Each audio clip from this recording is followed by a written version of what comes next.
Do you feel the front of your hip kind of helping out when you lift it? Oh, yeah. Good. I'm trying to get independent.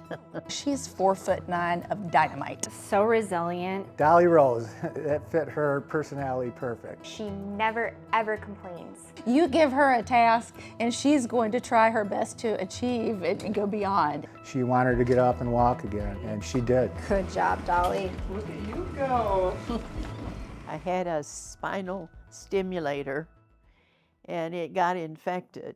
They went in and removed it on Valentine's Day. But that surgery led to multiple surgeries to fully get the infection out. So it left her with some paralysis of her right leg. We got her as a patient in June, and so on my initial evaluation, the first deficit that I really noticed was that her right lower extremity really had a lack of motor function or muscle function and then sensation. And so what I often tell my patients is, what equipment can we use now to help them gain safety, independence, comfort, and then if we can whittle it away in the future, great. We're fortunate we have the resources and trial CAFOs that we can use with people here.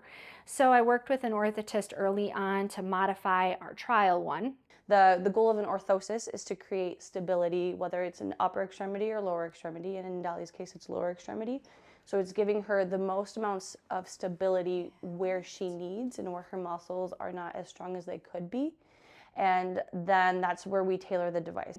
And it was a really collaborative process between Orthotics and myself and her. Yeah, we took a cast impression. It's like a fracture cast. It goes on, it sets up, and then we use that to fabricate the knee ankle foot orthoses. The lighter device, the more custom device, really ended up being excellent for her because then it dialed in exactly her fit needs. Everything here has been tailored to her, to what she needs. And this is just one more extension of that. And knowing that that is, again, it gives her the best possible shot because it is custom for Dolly. It takes it's not impersonal. It's not a one size fits all, literally.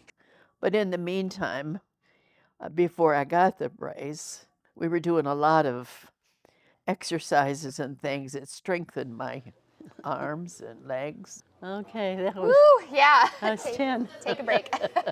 She was trying to use a walker, and you have to use your arms to support you.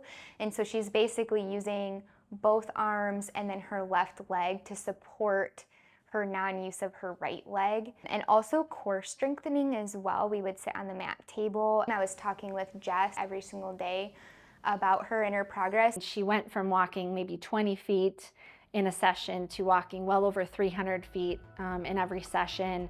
And sometimes in an hour she'd walk 600 feet. And the bigger piece to it was her doing the entire process herself, getting in and out of the wheelchair, sitting to standing on her own, unlocking it, locking it, and then just taking off and walking. I feel more independent. My mom today is stronger now than at any time in the last couple years that I've seen her. It's brought back life to my mom.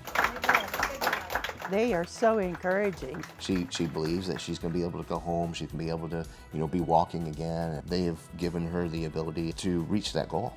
It's just fun working with a patient who is so motivated, so driven, and to see them not walking for several months and doing so to walk out on day of discharge. At 86 years old, she should be extremely, extremely proud of herself. I think everything has a purpose. And I don't know if it's for me to learn something or if it's for other to learn something through me.